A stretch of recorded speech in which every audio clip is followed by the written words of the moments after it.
Feeling the pressure of the MCAT cars section? You're not alone. But what if I told you there's a strategy to conquer it efficiently? By ranking and ordering your passages, you can maximize your accuracy and control your timing. Let's dive into why ranking is essential and how to create the perfect attack plan. First off, let's talk about control.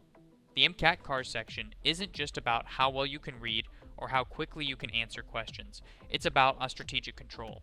Rather than letting the test dictate your pace and focus, you need to decide which passages to tackle first, which to save for later, and which, if any, might not be worth your time at all. This approach ensures that you get the easier questions right and don't waste precious minutes on passages that are designed to be, well, a nightmare.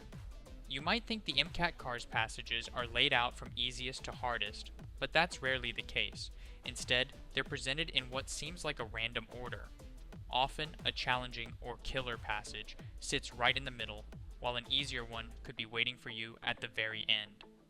So, if you only plan to move through the passages in order, you could end up wasting time and missing easy points later on. But don't worry, there is a way to approach this strategically. Based on years of analyzing the MCAT cars section, here's what we know about passage difficulty. Generally, the 9 passages break down into 2 to 3 easy, 3 to 5 medium, and 1 to 2 difficult ones. And let's not forget about the infamous killer passage, which could derail your focus if you're not careful. Unless you're aiming for the very top of the scale, you may want to consider randomly guessing on the killer passage, or at least saving it for last. Even top scorers sometimes benefit from skipping the toughest questions and focusing on what they know they can get right. Here's how you can take control from the start. When you open the cars section, quickly skim each passage to get a feel for its difficulty. Your goal is to decide whether each one is a now, later, or never passage. If you can easily paraphrase the passage's main idea, it's probably a now passage. If it seems dense or abstract but still manageable, mark it as later.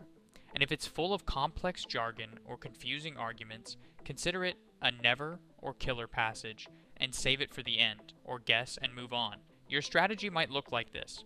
Start with 2 to 3 easy passages to build confidence and score quick points. Then, move on to the medium passages, where your comprehension and critical thinking skills will be put to the test. Finally, if time permits, tackle the difficult ones. Remember, even guessing strategically on a killer passage can be a smart move. Speaking of guessing, let's address it head on. Random guessing isn't a sign of defeat, it's a tactical decision. If a passage is truly too difficult, your time is better spent securing points elsewhere. Guess quickly, flag the passage for review if you have time later, and move forward.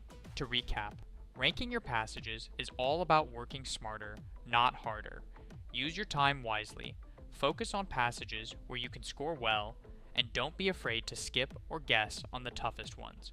Remember, the goal is to maximize your overall score, not to get every question right.